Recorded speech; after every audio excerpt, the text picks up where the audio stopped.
Wondering if your laptop battery is on its last legs? Let's check its health in just a few steps. First, hit the Windows key and search for Command Prompt. Right-click and select Run as Administrator. This gives you the access you need.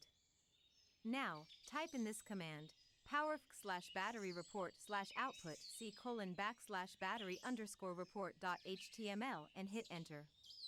A report will be saved on your C drive, like a health check for your battery.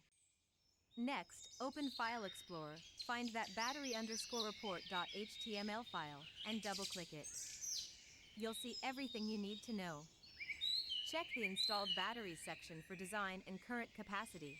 If your full charge capacity is significantly lower, it's time to consider a replacement. The recent usage section shows how your battery's been performing, and the battery life estimates gives you a heads up on how long you can expect it to last.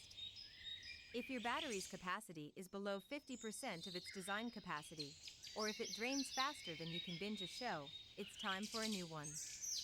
Remember, treat your battery well, charge it before it hits 20%, keep it cool, and don't leave it plugged in all the time. Simple steps for a longer-lasting battery.